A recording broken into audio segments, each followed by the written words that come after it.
Hello and welcome to the Last Wicket. I'm your host, Benny. Thank you for joining us. And before we get to anything else, I want to wish our listeners a very happy new year.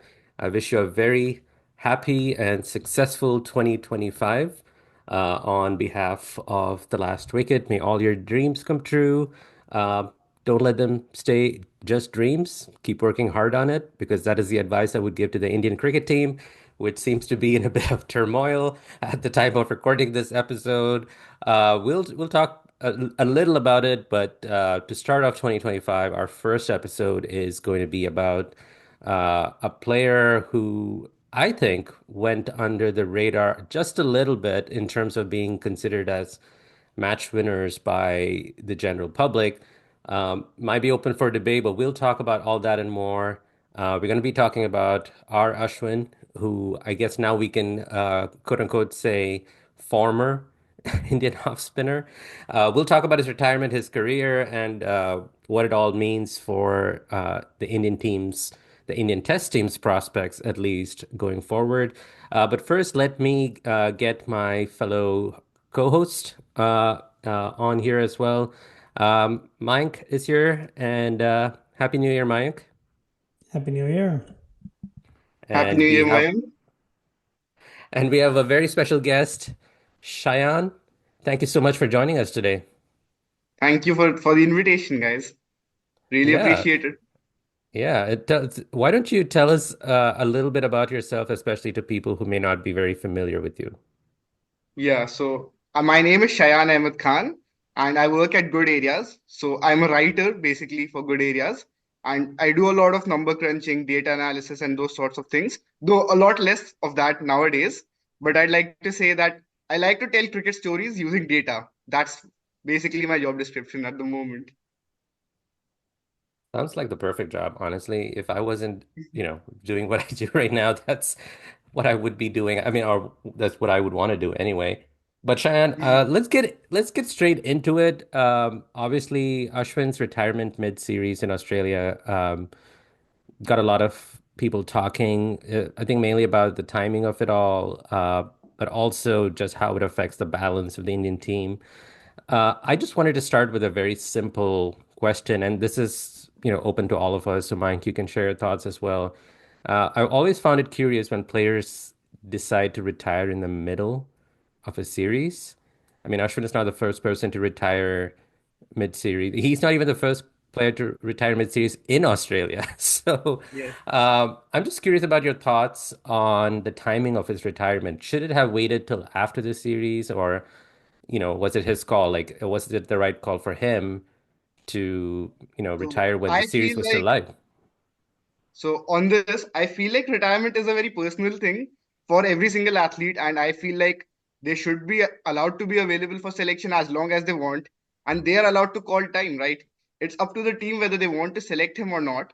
And as far as Ashwin goes, I feel like they probably thought that he is not among the top two first choice spinners, except the pink ball test, which is what Rohit also said that he wanted to keep him for the pink ball test, right? So I feel like it's a very personal thing, retirements and everything. I believe he's 38. He's had a stellar career for India. So I have no issues with the timing of his retirement per se. Yeah, I would go on to add and say I do think some part of it was also just how his body was reacting. It sounded like some reports said his knee wasn't 100%. So I'm guessing on top of that, just being on tour, just being away and not guaranteed a spot, he all of that contributed towards it. I completely agree. It is definitely a personal decision. I did find it a little bit odd that it was right in the middle of the series, but yeah, you're right. He's not the first one to do it this Yeah, way, and it is a team in transition, as I'm sure we'll talk about. So it is probably also a scenario where he was probably not as happy in that dressing room as he's been in the past. Over the 12 years that he's played for India. So I'm guessing all of that together contributed towards that decision. But all in all, I think it's worth celebrating the career rather than the timing. definitely, Yeah. definitely. And also, I feel like because India's next big assignment is in England, right? Again, those are five tests. Maybe the team management would have told him that they don't see him as a first choice option there or a second choice option. Maybe in England they don't even need to play two spinners. So maybe considering that he would have thought the next home test is after a long while. So from that point of view, I feel like it made sense. Maybe mid series you could argue timing wise it's probably not ideal, but yeah, I have no issues. He was a great. Yeah, and we'll talk about all of his achievements, especially, starting out when he did, and then all of the kind of a meteoric rise, I would say. Um, I personally would have preferred that he had retired at the end of the series. I feel like he could have, played a bigger part, in the previous test and in the Sydney test as well. But again, like you guys mentioned, if he was not even guaranteed a spot in the 11, I can see Yeah. where he's coming from, especially knowing the type of person he is based on, his Yeah, own. he's a fierce competitor. We know that, right? He's super competitive, and we talked about Ashwin in a previous episode. His book that he had released, Kuti Stories. His Yeah. insight when he started, right? Like as a kid, and you could see he Hmm. just burns with that competitive spirit, and I can see where he can take offense at being because it's not the first time, he's been preferred or he has been there have been other spinners preferred over him overseas. I mean, even Karan Sharma got preference over him in a previous Yeah. Australian test. And so I can see him getting really hurt and just thinking, I'm too old for this to deal with all of this. I have a family. I could rather spend time with them than dealing with it. So I hope it was not a spur of the moment reaction, but more of a considered, you know, Hmm. process. Yeah, But maybe he discussed it with everyone, with the team, with yeah, all the senior players, with the junior players, with the team management. He would have, I'm sure he would have made the call feeling, depending upon what he felt was right. So I've yeah. got no issues. It's funny that But I was definitely surprised by the time, like, if you ask me, yeah, I didn't think he would retire that early. And if you ask me, I feel like he could have played another couple of years. The next WTC absolutely. cycle, he could have definitely played. With the home Yeah. season, definitely. Maybe not in England, maybe particular games in England, but at home, he's never missed a home test. That's my favorite stat about Ashwin these days. He never missed a home test. Do you guys realize how big that Uh, is? 55 Yeah. matches, if I'm not For wrong. over Yeah, ever since he made his debut, which is over a decade ago. But let's talk Exactly. about his career. I think we can dive into it. So, yeah, Yeah. Mike, why don't you take over from here? Sure. Yeah, so I think the first time I noticed Ashwin, at least on TV, obviously he played for Tamil Nadu before, but on TVs he started appearing with the IPL and then, of course, Champions League T20, wearing a CSK jersey. One of the things that I remember was just him bowling the power play overs, which was, something not as common back in the day.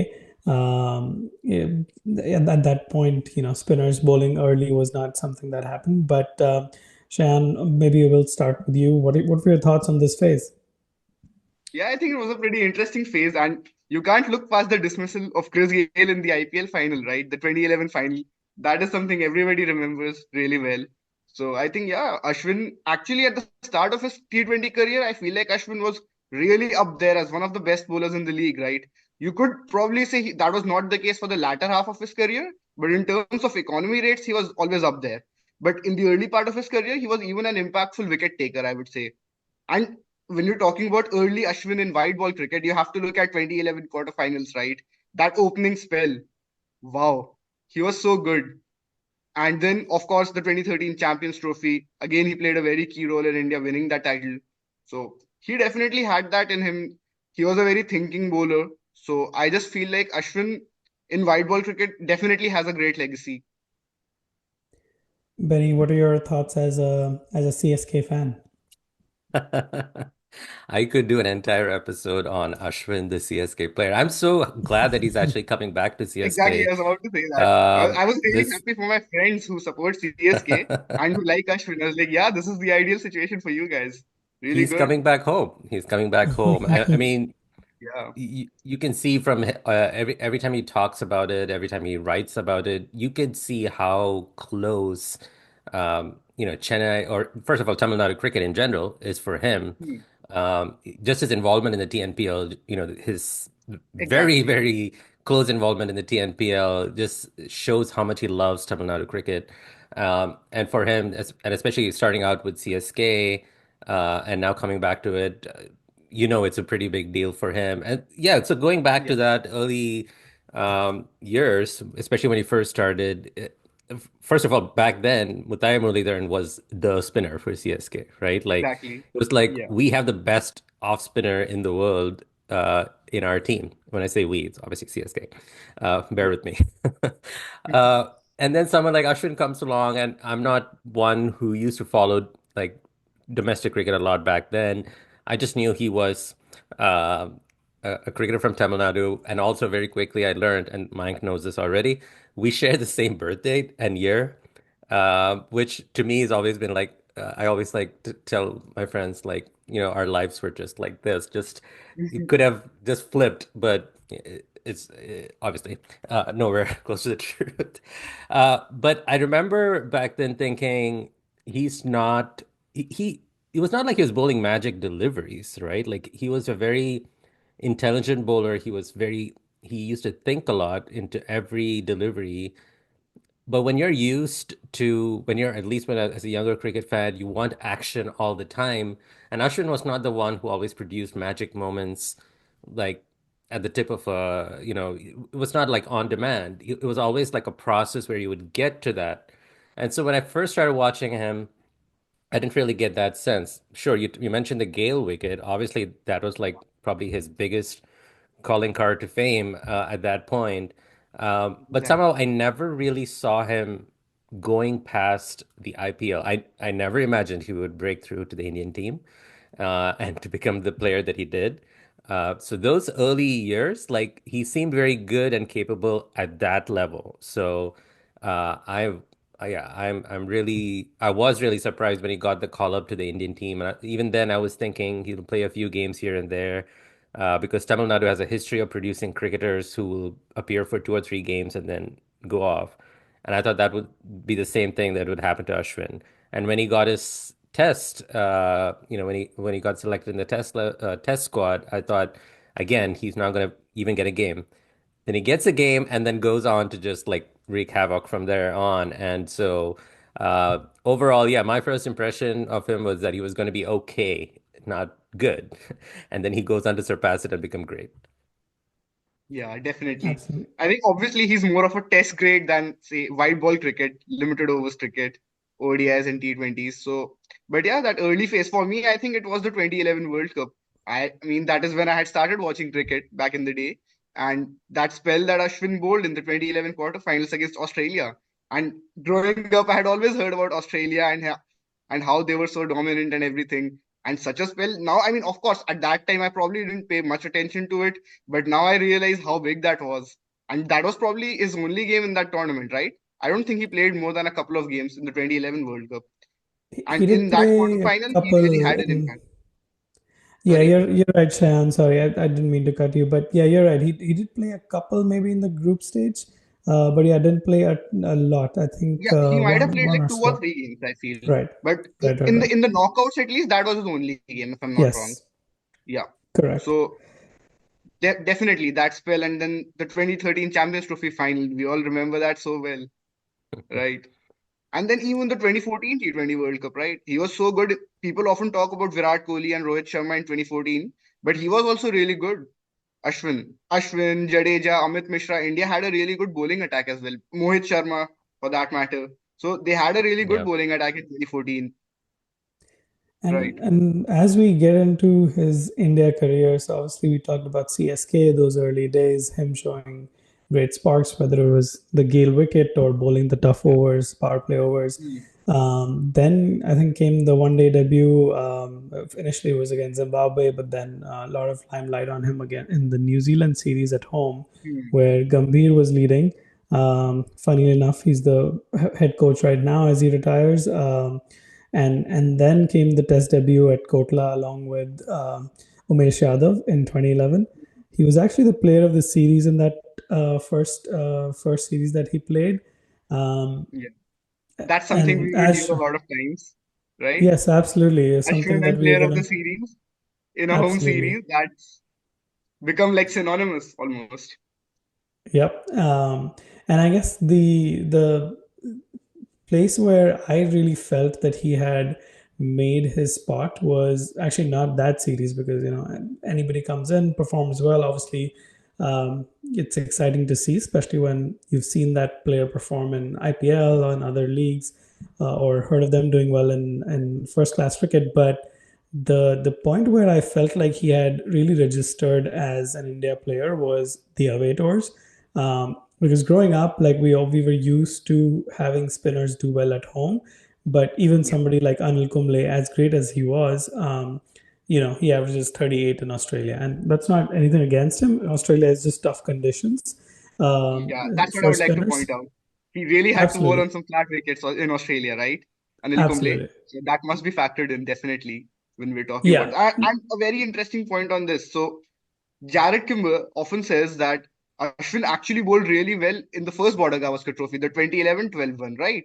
And I really want to make an important point here about luck and how you may be bowling really, really well and you may not get the wickets. The best example being Akash Deep, right? In these last two matches, he has yeah. bowled really well. I was really excited to see him play, and he bowled very well in these two matches. Of course, he didn't get the wickets that he could have, but yeah, and probably the same could be said for Ashwin in that first Border Gavaskar Trophy, he was bowling well. He was even getting early wickets at times, but he probably didn't have the stats to show for it at that time. But I feel like the people who were covering cricket at that time, they believe he was ready.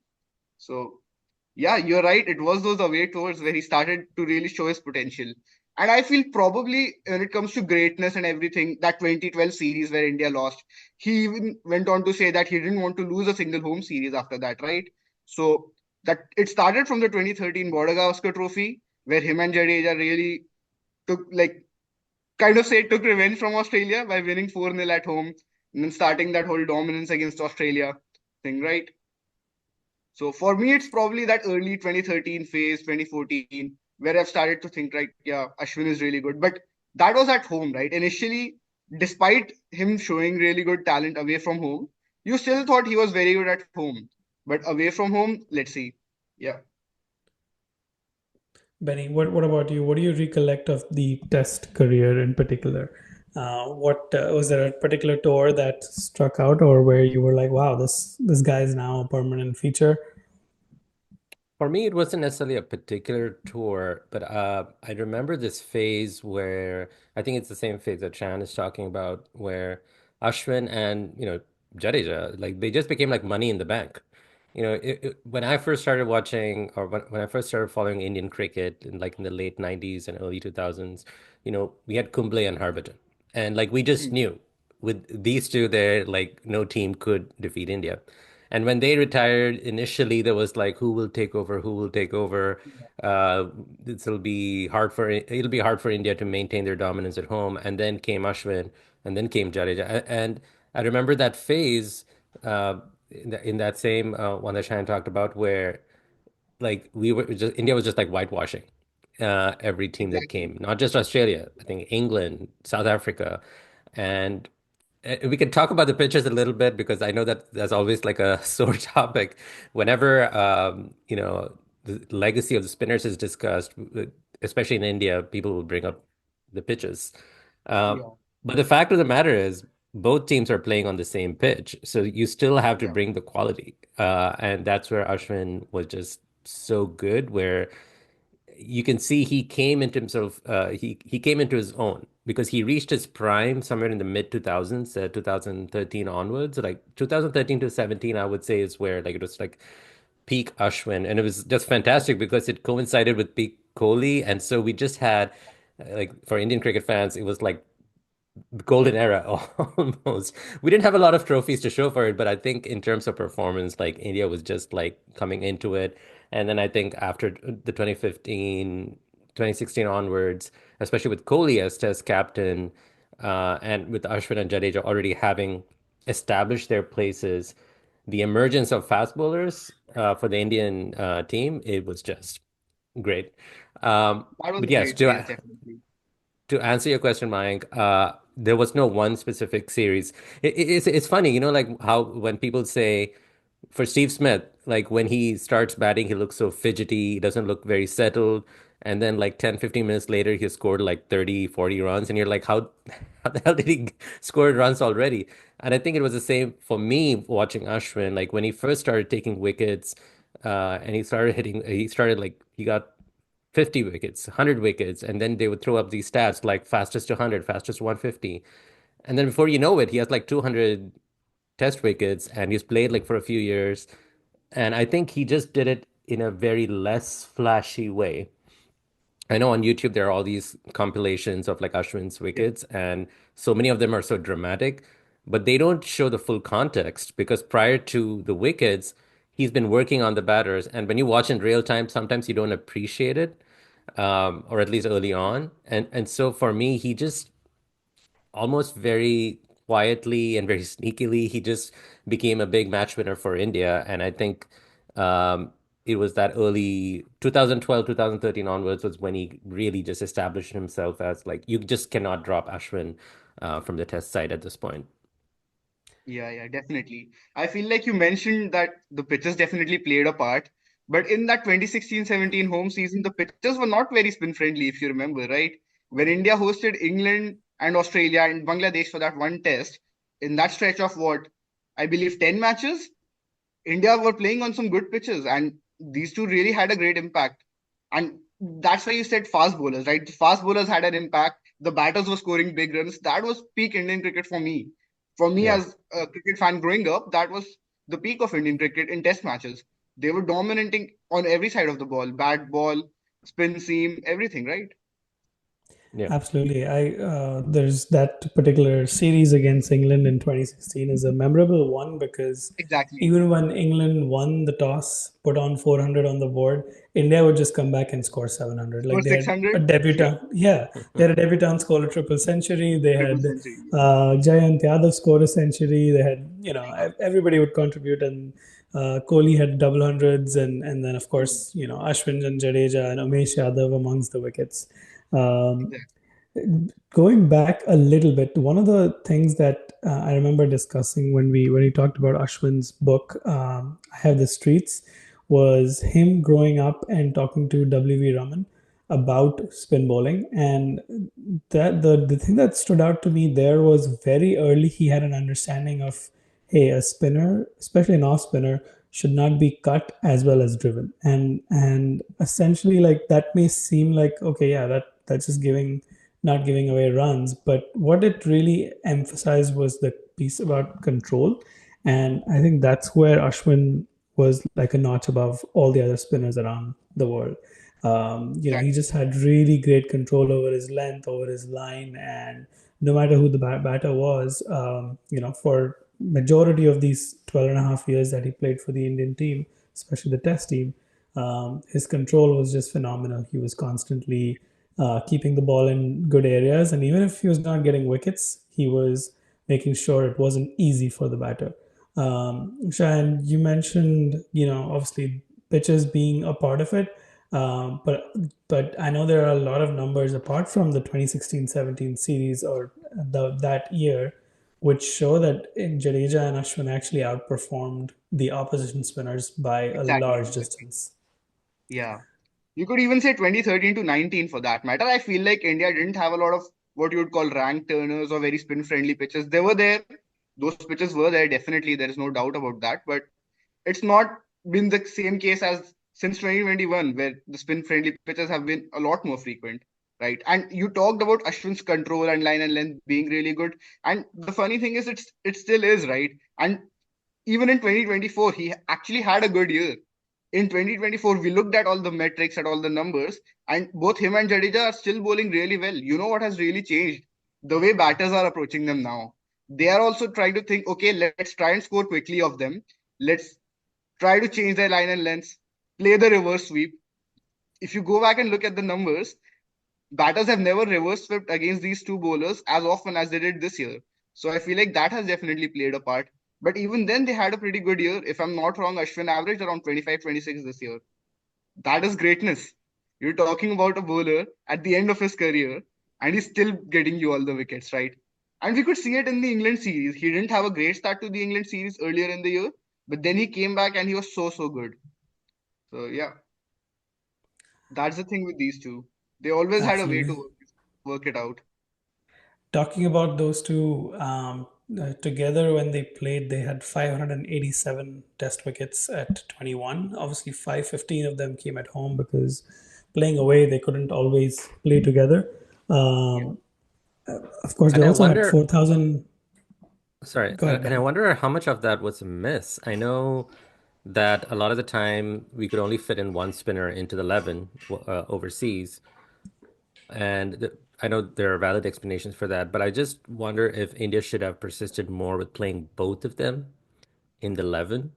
Maybe even push Jadeja up the order, and then have Ashwin in there as well. So we could have probably played more of Jadeja and Ashwin overseas. Um, and I just wonder if that was a huge miss. I I think, think, yeah. go ahead, Shan. Yeah. So, sorry, I just wanted to say that I feel so. If you remember the 2021 Border Gavaskar Trophy, right? The 2020-21 Border Gavaskar Trophy, that is when we saw Ashwin and Jadeja play together overseas in the two matches, Melbourne and Sydney, if I'm not wrong. And both the matches were really good for India. They won a game, they drew a game, and then even in the Test Championship final, they were there together. So I feel like it could have worked, but then I do also see the merit in playing four pacers in England. And if you remember, maybe if India would have persisted with Jadeja in that early 2018 season, then we could have seen more of it. But India had Hardik Pandya, and we cannot deny Hardik Pandya's talent, right? And he did give you some returns as well. He was playing pretty well. He had that knock in Cape Town. He scored 93. He had that 50 and 5 wicket haul in the Trent Bridge win. So there was this period of about 8 tests, I believe, where Hardik Pandya and Ashwin were the two players, the two all-rounders, if you may call it, who were playing for India. And then after Hardik did not play a test, then they went to Jadeja. And then after that, obviously, they kept, you know, depending upon the conditions, they would either play both or they would play one of them. Right. Yeah, it's interesting because one of the things that the former fielding coach mentioned was in his book. He mentioned that this was something that obviously was not easy for captain or coach. During his time, the coach was Ravi Shastri, the captain was Virat Kohli, and he mentioned that. This was not an easy decision for them at all because dropping Ashwin was, dropping one of the most restless, most intelligent players. Um, but at the same time, what they agreed on was, like when the pitches have about 15 mm of grass, the spinner's role is pretty limited until day five, Correct. until day 4.5, day five. So all of that to say that it kind of makes sense that they were hedging their bets with the Pacers. And to be fair, if you could look at this Border Gavaskar Trophy, India have gone with three Pacers throughout, and the part of the reason is they don't think they have four Pacers ready for Test cricket. Like if they actually felt Prashant Krishna or Harshit Rana was consistent enough to step up and bowl 20 overs in a day and bowl them well without going Yeah. for 4 runs and over, I'm sure they would have picked them. But India keeps going with three pacers because they just don't have them. But for the vast majority of Ashwin and Jadeja's career, they had four pacers who were fit, who were available, and performing really well. Yeah. So if you remember the Lord's Test of 2021, India had Ishant, Shami, Bumrah, and Siraj. That was India's four-pace attack, right? So it doesn't get better than that. At that point, Siraj was bowling really well. Even Ishant had offered a lot of control. Shami was doing well. Bumrah as well. Bumrah. So I feel like that was a really good time. And then they also had Shardul Thakur back then, right? He could give you some handy runs at 8. He could take important wickets. Yes, maybe he wasn't uh, what you would say, he wasn't at the level of the other pacers, but he was still a very valuable cricketer, and he had that fight in him. And I feel that he was the sort of player who really embodied that Indian Test team. So I don't think that there was anything wrong in India going with four pacers and one spinner in that tour of England. And as big a controversy as it may seem, and a lot of people were like trying to create rifts and controversies and whatnot. I used to get so annoyed at that time. Like, yeah, it's a tactical decision. It could be a wrong decision, no doubt about it. You call that out. But then you're saying that picking Jadeja is not the fair decision or one of the pacers shouldn't be there. I didn't like that. So as far as I'm concerned, I like those tactics where India went with four pacers, and because that what that does is it allows you to rotate all the fast bowlers, right? A lot better. And we're seeing it on this tour more than any other. as you said, if India had four proper pacers on this tour of Australia, four proper pacers who they thought were ready, I mean, so that would have meant Bumrah wouldn't have the same amount of workload, or even Siraj for that matter, right?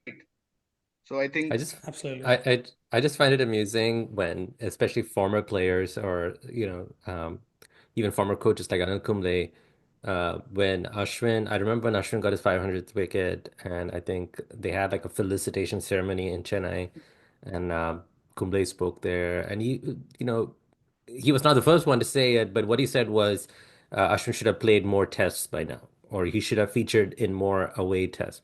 And I was thinking, you were the coach when Ashwin was not featuring in the 11th. And I remember even during the IPL, the last IPL, Ashwin on his YouTube channel interviewed Gautam Gambhir pre, Gambhir becoming coach.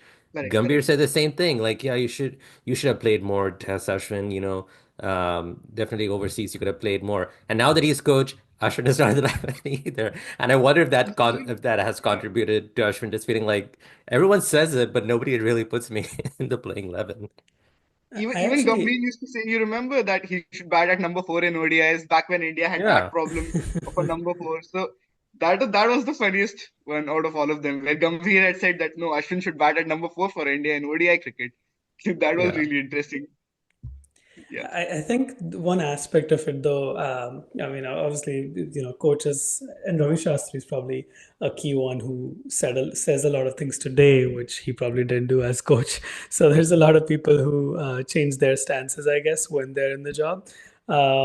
But having said that, I think one of the reasons that probably is worth exploring is also his batting. So R Ashwin obviously has 5 Test centuries, which is he's the only one with 500 Test wickets to do that. So it's a phenomenal yeah, achievement. But having said that, when he started his career until the end of 2016, his batting average was actually 35. Even exactly. away, it was 30. And then it dropped to just 20 after that. Um, Yeah, it was also probably the same time when Jadeja just went on correct, another correct. level as far as batting is concerned. Yeah. And that probably really narrowed his options. I would say that his batting almost let him down. If he was still batting with an average of 30, I'm sure he would have played a lot more games. I And would Definitely. actually say that that batting, like this diminishing batting returns, coupled with his poor reputation as a fielder, I Mm. think that always made was disservice for him because like he mentions in his book, he had some health issues which uh, ever since like his like early days as a cricketer, just people once they got it into their head that he was a poor fielder, that just never left him. And I think whenever it was like between Jadeja and him, you see Jadeja, he's like the complete package, right? Like gun fielder, very reliable bowler, handy batter. And then you have Ashwin, Yeah. great bowler, but then when it comes to batter, you're like, okay, inconsistent. And then fielder, nowhere close. So I think that Like Ashwin would definitely, score the most beautiful 25 runs, right? If you see yes. him bat, he would drive and You'll be flick and VVS put and Lakshman for the everything. first 15 balls. Yeah, he's like definitely. So yeah, I actually do remember making this graph. I think where we were comparing Ashwin and Jadeja's batting returns, and they were almost like for the first till 2016, Ashwin was the better batter, and then Jadeja just went up, and Ashwin's batting returns dwindled. So yeah, that definitely would have played a part. I feel like if hypothetically Ashwin had the same returns as a Jadeja with the bat, he would have played a lot more. There is no doubt about it. Yeah. And if you even remember, in the early days of Virat Kohli's captaincy, Ashwin would bat at number six. They would go for five batters, Ashwin, Ridhiman Saha, and four more bowlers. Right. So they would go with five pure bowlers. And I feel this was the tour of West Indies in 2016, if I'm not wrong, where Ashwin used to bat at number six and he even made like 100 and he made runs at number six. Even at home, he has made runs at number six. I feel like it's about 15 to 17 innings, if I'm not wrong. But yeah, so he went from that. He was a good test batter for that position, for that number six, number seven, number eight position. But from there on, yeah, it's fair to say from 2017, 2018, he was a good number eight. right. And I think the other aspect of it is obviously this is great for us to debate that, hey, his batting let him down in the last few years. But the truth of it is, as you look back, you realize that you had two incredible spinners, both Exactly. averaging less than 24 with the ball and then contributing with the bat. Essentially, what it gave India was they were picking, at least at home, they were Hmm. picking five bowlers and eight batters, not even, six Correct, batters, correct. because essentially Exactly. two of these batters were capable of hundreds of big innings, and Ashwin may not be as many beginnings towards the end of his career, but even in the last 2 3 years, he's had a home test 100. So Yeah, in the he last season, in this very season, in fact, right? The very first test of the season at Chepauk, right. him and Jadeja did it again. They saved the Yeah. Indian batting, right? Right. And I think that's really the foundation of, I mean, as much as, obviously we talked about or briefly touched on the peak of Virat Kohli during this era. It obviously mattered. It mattered that we had bowlers like Umesh Yadav who could just reverse Yeah, the SG ball, and had a lot of control over it. But the fact that these two players really gave them four players, they did the job of at least three players, I would say three and a half players, because they were a batter and a half and two complete bowlers. That is yeah, probably the foundation of India's 18 consecutive Test series exactly, wins at definitely. home. Yeah, no doubt about it. They both of them were the MVPs if we really look at it. In that whole 18 series domination, 11 years of not losing a home series and everything. Yeah, it was these two. They were the two main players, of course. Not to say that Virat Kohli, Cheteshwar Pujara, then the Murli Vijay, then the other pacers, other batters. Rohit Sharma towards the from 2019 onwards, he was very good. In fact, you would say Rohit Sharma, Akshar Patel, Rishabh Pant, they all also played a really important part in that streak continuing for longer, right? But the core of it was really those five players at the start, as we mentioned, Ashwin, Jadeja, Virat Kohli, Cheteshwar Pujara. So yeah, I think very those were great times as an Indian fan. I'm going to put on my Sunil Gavaskar hat and say that bowlers really do get well, not just bowlers, I would say spinners get always like the short end of the stick because batters are untouchable, right? As we have seen for the longest Hmm. time. But even fast bowlers like Bumrah, I mean, Bumrah is in a different league, and I don't really recall a time when he was in like bad form as such.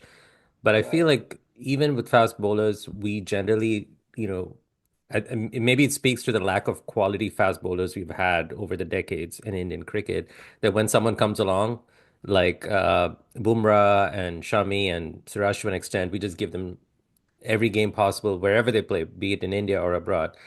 But when it comes hmm, to spinners, they're even someone of the quality of Ravi Jadeja, Ashwin, and even if you go back to Kumble days, there was a time when they could only fit in either Kumble or Harbhajan. So I always feel like spinners uh, don't really get glamorized the way that batsmen and fast bowlers do in Indian that's true. cricket. That's true. Even And in world cricket, I'd say like Shane Warne is probably yeah, the only exception to this, right? Like he was the only superstar. Murli would be pretty close, I'm sure. But like I'm yeah, talking about the modern generation, and in terms of spin bowling, the main superstar was Shane Warne, right? And right. I would actually say Ashwin is probably the next in terms of Indian cricket and like in this whole last 15 years and everything. Ashwin was probably the closest to that in the sense that he could speak his mind freely. He could talk about things. He could talk about tactics. He was like he was one of us, but a great cricketer, right? That is the Yeah, most fun part about absolutely. all of this. Yeah, like he would write an article on Cricinfo. He would tweet about what's happening in the world of cricket. Like he would scout players and everything. You don't know what he would do. Yeah. and and the aspect of it, obviously, like, it's amazing that he was doing so many things outside, but the other thing that I really enjoyed was just the second half of his career. We talked about his batting maybe slipping away a little bit, but it's worth mentioning that his bowling kept getting better and better. And an example of that are, obviously, not that West Indies doesn't matter, but his record in West Indies was stellar throughout. So I'm going to keep that aside and look at Sena numbers, as as people online call it: South Africa, England, New Zealand, and Australia. Yeah. And in that, until 2015, he had a bowling average of 56, which dropped to 31 after that. And Correct. he's bowled so well in the last, 2.5 tours in Australia that he's actually outbowled Nathan Lyon at home, He has. which is a phenomenal achievement. And it really just shows that one, he's studied, what to do over these tours. He's learned, but the fact that he's always thinking, and also he's always reading players, so and that allowed him to conquer and a country which is known to be sort of a deathbed for spinners. Off spinners in particular, I must mention, right? That is why what Nathan Lyon has done has been so special. And then Ashwin going on to outbowl Nathan Lyon in the last two tours before this one. That is really special. No doubt about it. Right. And The funnily, other, even in the last test, his very last test in Adelaide, he bowled more than Nathan Lyon in that match. He almost got Travis Head. If Siraj didn't drop that catch, he got Travis Head. Though you could argue that Mitchell Marsh wasn't out either. So that was the other side of it. But he was pretty good in his last match. I watched the game. I think he was pretty good. I It would just agree actually. I was a little surprised when India went to Jadeja in that third test, because I definitely felt that the spinner's role was just to provide balance, and Ashwin was doing a great job of that, providing control as we talked about. He obviously, Travis Head being Travis Head, went for a few shots and got a exactly. few sixes of him, but He's in overall the even he peak was of his not batting career, so completely in no doubt. control. Right, absolutely. But even then, Ashwin was able to trouble Travis Head, challenge Hmm. him a little bit, and to your point, like if that catch was taken or even other chances he created enough Hmm. jeopardy for a spinner on a wicket which didn't have too much for him. Exactly. The other piece, especially Australia, that I'll always remember is the last Border Gavaskar Trophy there, Yeah. where after India had won, one of the interviews that I believe it was with Karthik Krishnaswamy of Cricinfo, where Ashwin was talking about just how he's always watching cricket, trying to learn, making notes, and he talked about how he had looked at Steve Smith and Marnus Labuschagne for almost 6 months to try and figure out what their triggers were, um, what they would do, what balls they would step out to. Uh, I almost feel that that aspect of him, the aspect of him being, constantly evolving, was one of the reasons that India could never quite give up on him in limited overs, because he had obviously established himself as a test great, but Yeah. his limited overs was probably on and off. So Shayan's thoughts there, I guess, in spite of having somebody like Yuzvendra Chahal, Kuldeep Yadav, maybe even Ravi Bishnoi at Yeah. a later stage. What do you think kept Ashwin in the hunt for that one day spot or Definitely. T20 I feel spot? like, yeah, him being a thinking cricketer and all. And the most striking thing about Ashwin in white ball cricket for me will be that interview where he said that six bad balls are the way to go to construct a over in T20 cricket, right? So and even in the last IPL, he was talking about how it's about saving runs, it's about keeping the flow of runs in check and not necessarily picking up wickets. Defensive bowling being a very important part of this. So yeah, I feel like his constant involvement in the IPL, in Test cricket, just him always planning and everything, that kept him in the mix for white ball cricket as well. Though, of course, India got Kuldeep and Chahal at the same time, and that meant in ODI cricket he wouldn't have the same impact anymore. But then, as we would see, Ashwin was picked in the 2022 T20 World Cup, right? And he had a decent tournament, I'd say. Probably not so much in the semi-final, but to be fair, everybody was hit for runs in the semi-final by England, and you could probably say that that was more of a batting failure in the sense that the batting didn't go hard enough and those sorts of things. But yeah, I believe even in the 2023 World Cup, he played a game against Australia at home, right? In Chepauk. That was the one game he played in the World Cup, but they kept him around. Of course, I feel like Akshar not being available for the World Cup would have played a part in that, but yeah, I feel you can listen to the senior players how they talk about Ashwin, how Rohit Sharma and Virat Kohli, how they value his words, how they value him being. Even Jadeja, I believe he said something along the lines of he was his mentor, right? So just having a player like him around, I think it's a great deal for them. So it's why he probably made a comeback in both of those T20 World Cups. It's also a safe bet in the sense that like India would try all these different flashy, exciting spinners. Like you mentioned, Kuldeep and Chahal. Like they are arguably better. I think they're arguably better than Ashwin in limited overs, but Yeah. they don't necessarily bring the batting. Well, not necessarily. They don't bring the batting skills that Ashwin brings, and I feel like whenever Hmm. the big tournament comes along, India looks around, sees who can do it. Sure, there's Akshar Yeah. Patel, there's Jadeja, but then they look at Ashwin and they think, well, if needed, he can, help contribute a few runs, with the bat, Or if he and leaves, right? He yeah, could contribute if he leaves in a critical situation. yeah, That is yeah. something Trust that me, we will always remember.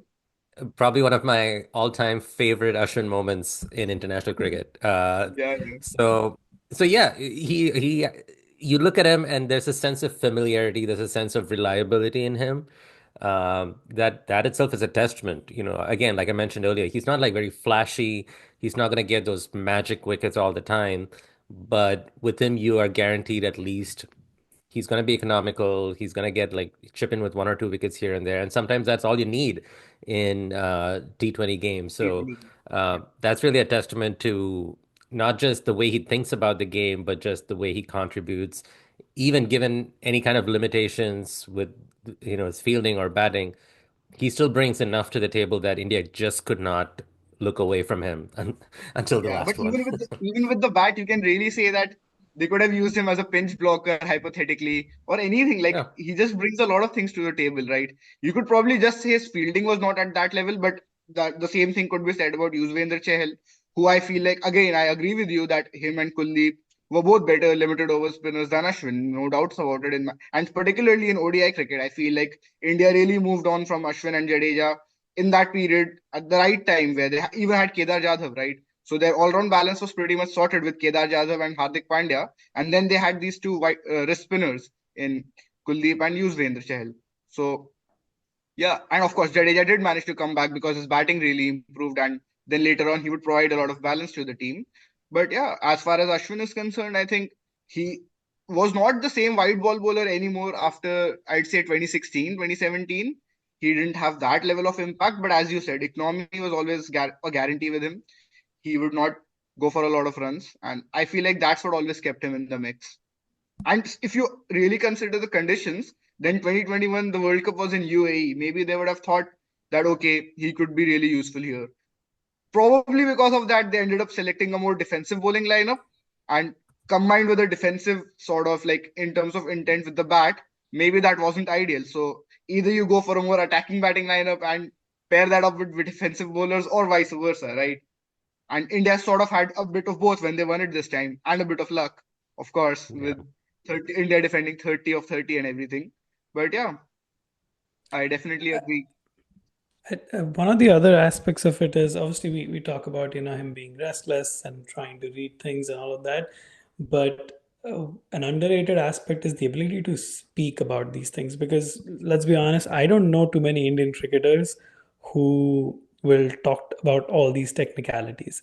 And a great example is actually his partner in crime, Ravindra Jadeja, who's probably the Hmm. simplest guy in terms of processes. He keeps things extremely simple. He obviously understands the subtleties of the game. He wouldn't be where he is if he didn't. He understands angles, speeds, variations, and playing with all these things and playing with pitches and batters. He wouldn't have 300 plus test wickets if he didn't. But he's not somebody who can really express himself, not even in Hindi for that matter. There was a press conference during the 2023 World Cup where he was asked about what his secrets are, and he just laughed and said, "I'm not telling you the secrets because if you I publish it think in it the was after the newspaper." Australia game Right, in right, the after the 2020 World Australia Cup. game. And Dinesh Yeah, the Karthik might initial have. game. Oh, no, no, no. Was it Dinesh Karthik who was interviewing him or was it in the press conference? I That I think it don't was in the remember. press conference, but Right. but yeah, it was after the first game of the World Cup where Hmm. he laughed and he said, "I won't, talk about my tricks Yeah. because you will publish it in the newspaper." And on the other hand, Ashwin was somebody who could talk about wrist positions and Yeah. trying various grips and trying what he called a Sudoku ball or Sudoku ball, something like that, in his Yeah. autobiography, which So was essentially and so all these variations, that is something that made him probably the only Indian cricketer to talk about it in that level of detail. Um, and I think that is pretty exciting for us now because we might get Yeah. access to his commentary, his insights, maybe even a coach down the line. yeah, Yeah. So thoughts on that, Shayan and Benny? I Yeah. I will say that Ashwin can be the next coach for the Chennai Super Kings. I will submit him as the next Yeah. potential after 3 good Fleming is done. seasons, and then he comes back as the coach. That's a pretty Yeah. good deal, right? He'll probably become like captain come coach, like I can do all things. Given Yeah. Ashwin, I feel like that's a real possibility. But I think he's gonna be a great commentator. We have seen Yeah. on his YouTube channel, even when he talks with like other cricketers, you can see the other cricketers like thinking, "Oh yeah, that's very true," because they never thought about it themselves. So the level of insight that Ashwin has about other cricketers, not just works in coaching, but it could really help in commentary because sometimes you look at the state of commentary these days and you're like, where is the insight, So I think he could Exactly. bring some valuable. Um, honestly, he's one of the few cricketers who could do well in any discipline that he chooses, even if he wants to go into administration. I know that the track record of cricketers turned administrators hasn't always been great, but with Ashwin, I feel like he could actually make a difference. So honestly, he's got like a great road ahead of him, whichever path he takes. Yeah, there's no doubt about that. And as he said, he still has some more cricket to offer. So I'm really willing to see how he does in the IPL and then in domestic cricket. Does he go for a county stint? Maybe he has a stint with Sky, maybe with Fox. Who knows? So in terms of commentary, in terms of more T20 cricket, in terms of domestic cricket, scouting, his tweets, everything, it'll be a fun time. There's no doubt about that. And honestly, I mean, I wanted to bring this up earlier, but I really feel like we missed out on Ashwin, the captain, in Hmm. international cricket. Obviously, he's captain Tamil Nadu, and I think he's captain in the TNPL, if I'm not mistaken. And I really feel like I know we had Kohli. I mean, after Dhoni, we had Kohli, and then now Rohit. But somewhere in there, I wonder if India should have gambled on Ashwin just because it does suit his cerebral style. Um, the only downside I can see is like Mike, you mentioned that he speaks his mind, which probably doesn't help for diplomatic purposes. He probably doesn't really endear himself to people around him. I think there's a couple of aspects with that, him being captain. I think by the 2017 or so time, he had already become, in my mind, probably a test great, or was on the verge, maybe, let's say, of being a test great. He had already had good 5, 6 years of test cricket, picked wickets in, well, different conditions. In India, obviously, he was playing nonstop. Uh, but his spot abroad was not guaranteed, and then his batting tanked, which meant, and Jadeja's Yeah. improved, which meant Jadeja was always a definite number seven, and he wasn't. So that obviously played a big part of it. I think the other aspect of it was also that because he was not a certainty in one day cricket or T20 cricket, especially after 2017, it that's why, like, at that point, India had like one captain across three. I mean, of course, Dhoni was an exceptional, retired only from Test cricket for a little bit, but apart from that, generally they had one captain across formats, and that probably also added to the fact. So I think, practically speaking, that probably played a bigger role than anything else in him not being captain. But I do want to explore like him as a person, so we'll definitely get to that. Shan, what Yeah, are your yeah. thoughts I on think I Ashwin as agree captain? with all the points that Mayank had to say. And definitely, as far as him being the captain at some point, maybe after Kohli resigned, that could have been an interesting time, right? Like, I was thinking about this, and what if he took over for a couple of years? But again, as you said, his spot was not always guaranteed when he played overseas. That would have played a part. And then India always had that thing of same captain across formats, ideally, if possible. So, and I get why. I get why, because when you have the same coach and same captain across the three dressing rooms, you share that sort of continuity across all the formats. There's that clarity and everything. So yeah, it would have been an interesting thing to see Ashwin as the captain of the Indian cricket team, but I don't feel like India missed out on a whole lot as far as I'm concerned. It would have been fun, but yeah. And one of the things that always I remember one of the Ashwin interviews with Harsha Bogle with Crick Buzz back in the day. This is like maybe 2016 or 17. Hmm. Was Harsha Bogle at that point was asking him how did Kohli as a captain take over, and Ashwin said, on that 2014 tour when MS Dhoni suddenly decided to retire. Um, Kohli came into the dressing room and told the bowlers, "You're going to run the team now because only bowlers can win Test matches." Hmm. And it. I mean, it felt like obviously, I'm sure at that point there was not as much camaraderie or belief in Kohli, the captain. But over the years, the way we've seen them develop, I'm sure he had like a lot of inputs. Even if Kohli was the final decision maker, he had a lot of inputs in what the team did. Definitely. They would have had a lot of agreements and disagreements, but then you're talking about two great players, right? And having the inputs of all of them combined, I feel like definitely they all would have had their say. And Kohli, of course, I feel like after Dhoni, it was sort of obvious that Kohli is the next in line across formats. He was the best player in the world across formats and everything. So it was kind of obvious at that time. And Ashwin as a captaincy option, I feel like he was discussed, right? After Kohli resigned, there were talks that maybe Ashwin could also take over, but then Rohit Sharma was doing really well in Test cricket.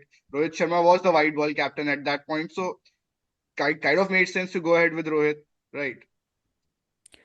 And let's talk about Ashwin the person because obviously fabulous cricketer, but I don't think it's a secret to say that he didn't always rub people the right way. Mhm. There's a video that was shared not too long ago, not probably not around his retirement, but maybe a few months back, which I saw on Twitter, where they talked about there was a press conference when he was leading, I think Kings 11 Punjab, and he was asked about Yuvraj's injury and Yuvraj Singh, obviously, this is probably the 2017 time frame, was already, had won World Cups for India.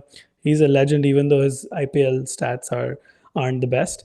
Um, and Ashwin, being Ashwin, he just bluntly responded and said, "There's no injury. We've picked Manoj Tiwari over him." And from an outsider perspective, from somebody who's lived outside of India for more than a decade, I get it. I think it's like completely professional to say what he did, but Mhm. there was just a thing about tonality and body language which stood out to me in that video, and I think that is where I feel like probably didn't help him either, like just the way the culture is in the subcontinent, in India in particular, where there's a certain level of respect, a certain level of awareness you have to have when speaking of somebody who's won matches for India, or somebody who's a senior, as they say. So Benny, thoughts on that, and do you think that was probably an aspect? I mean, definitely. I mean, I see it in my own personal circles. When how I interact versus with Americans versus how I interact with Indians. It's so different, and it's not because of choice. It's not because I want to. It's just because that's how they expect me to, right? Like I'm talking about on the Indian side, and it's a big cultural thing where it's not just about the age difference. Like when you talk about elders, not just in age, but in terms of experience, right? And you see that in corporate India as well. People don't, if they have like even 1 year more experience than you, they should be called sir. They need to be treated differently and differentially. And that's why I always felt that Ashwin was refreshing in that aspect where he was respectful, but that doesn't mean he wouldn't ask you questions or you wouldn't ask why, which I can see in Indian culture is not always like encouraged because it's like just do as you're told or just don't like talk back or ask questions. And I can see how many people would have struggled with that.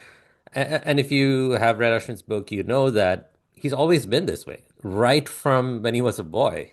And I think it's really nice that he never changed that aspect. Um, because I think that's arguably made him the cricketer that he was, because he wasn't afraid to push back against conventional wisdom and actually try new things or understand why something needs to be changed or worked on. And I think we've even discussed that in was it R Sridhar's book, where he mentions that if the coaches suggested something, or was it Vikram Rathore? I don't remember who it was now, but Yep, if actually there. Hmm. okay, so if they suggested to Ashwin something and he didn't agree, he wouldn't necessarily dismiss it out completely. He would actually go and work on it and see for himself if that's going to work for him. So something like that, and that's just who he is. He's never been one to back down, and I think that's helped. If you see Kohli, for instance, slightly different because his was more. He needed passion. He needed some sort of motivation to drive him to do great things.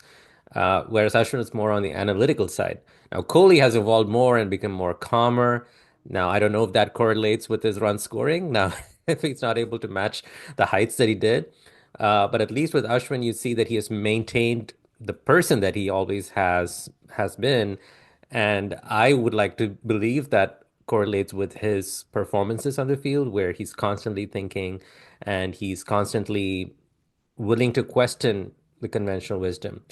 Now, could he have been better with interpersonal relationships? I mean, we saw, the last Border Gavaskar Trophy when um, Tim Payne sledged Ashwin from behind the stump, saying something like, "Not even your own teammates like you."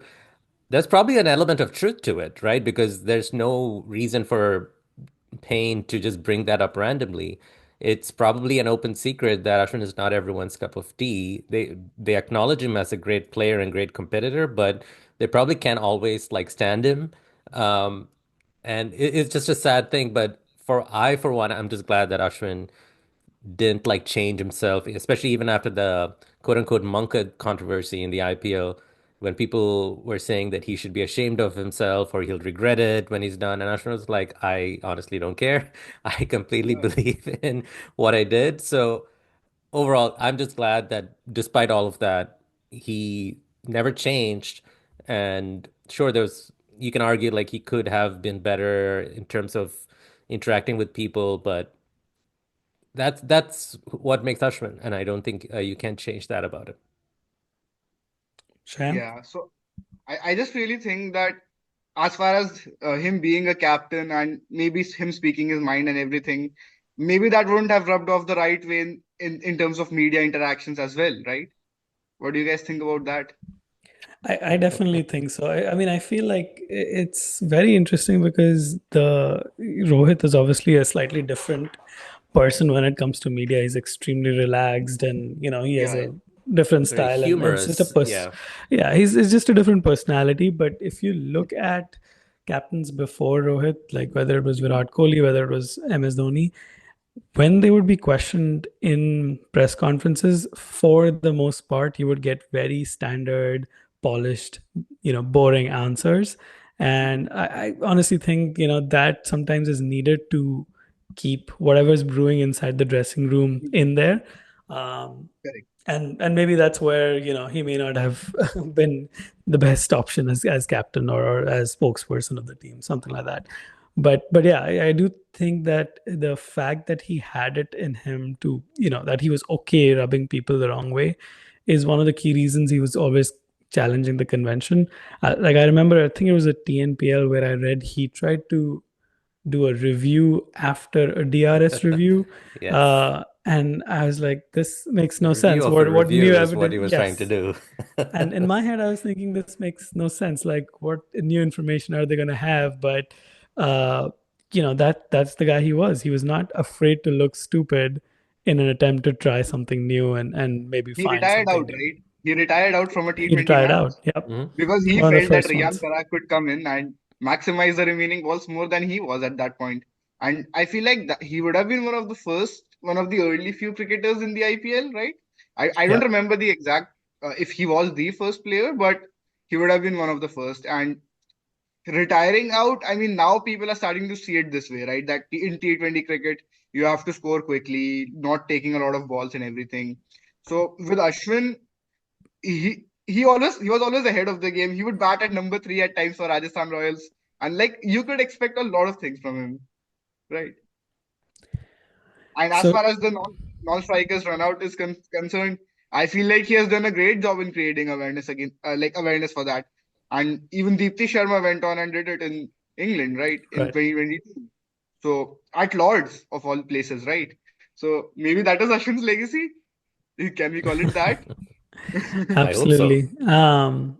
As we walk away, we've obviously talked about all the various interesting aspects about Ashwin, and I'm sure if we had more time, we could talk for another hour. But one thing I want to ask both of you, and obviously I'll share mine, is your favorite moment from his India career or his career so far, either way. Shayan, I'll go to you first. Yeah, so if you ask me, I think my favorite moment of Ashwin has to be when he dismissed Steve Smith in the Border Gavaskar Trophy in Adelaide and then in Melbourne.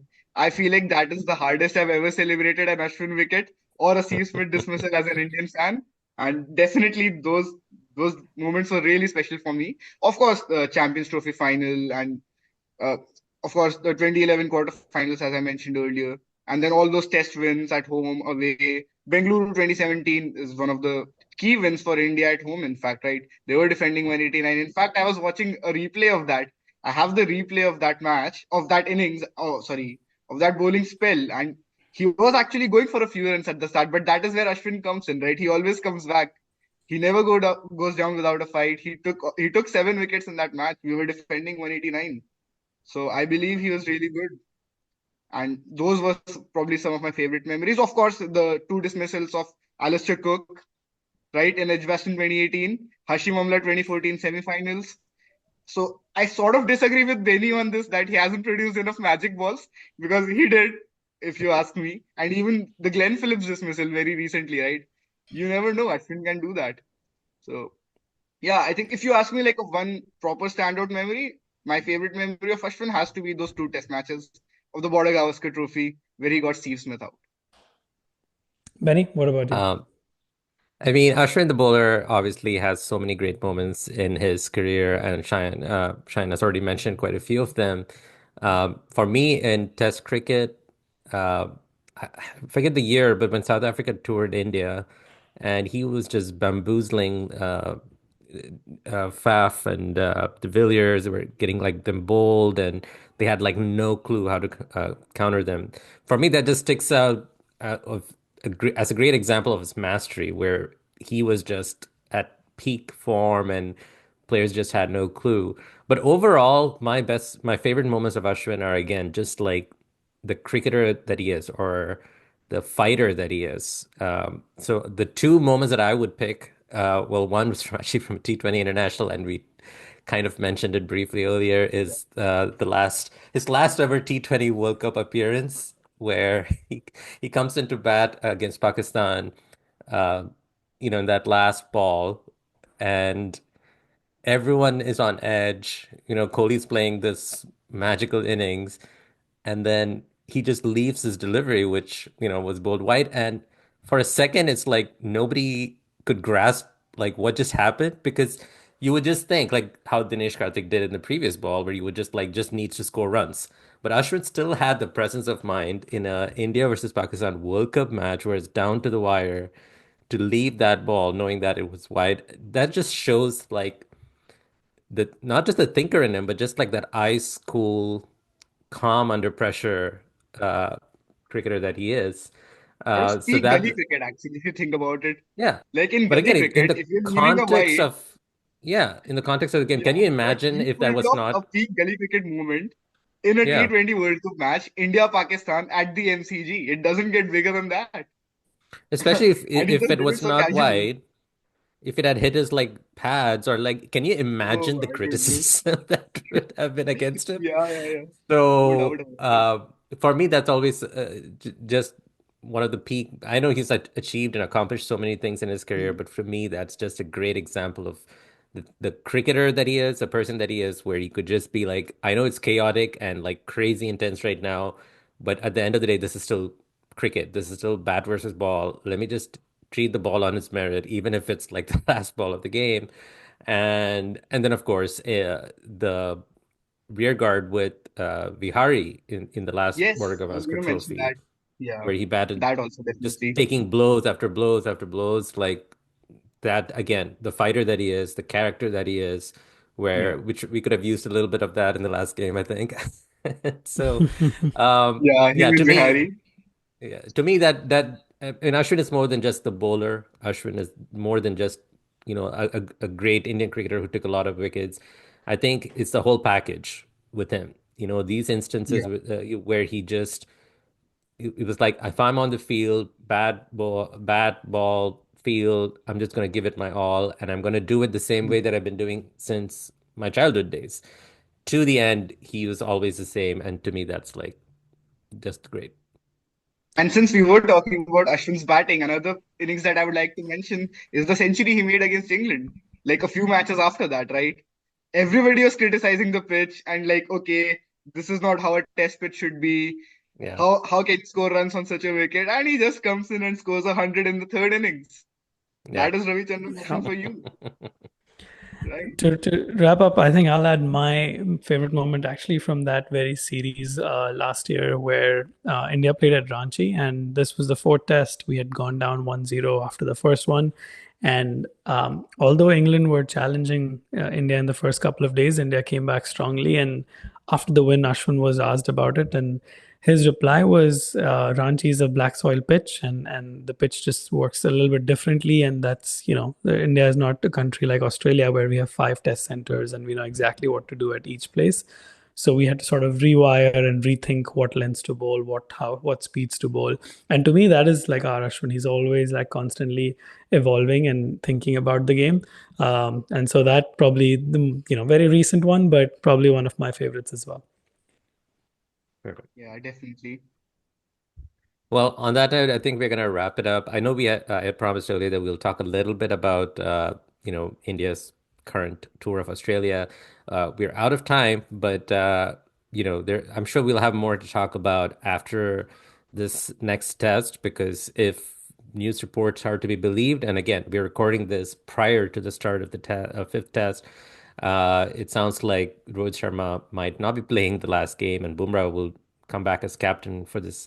So there'll be lots to talk about. And Shayan, maybe hopefully, we can get you back on to talk about all of that and Yes, more. definitely. But thank you Really so a much great for chat. making time. Thank you so much for making time today to talk to us about Ashwin. Thank you so much, Benny and Mayank. That was a really good chat. Talking about a Yeah. great Indian cricketer. Yeah, absolutely. Well, we hope you do come back. And I want to thank Mike for his time as well. And to our listeners, thank you for listening. Do stay tuned. We have big plans for 2025. And hopefully, you come along with us for this journey. Thank you so much. Thank you.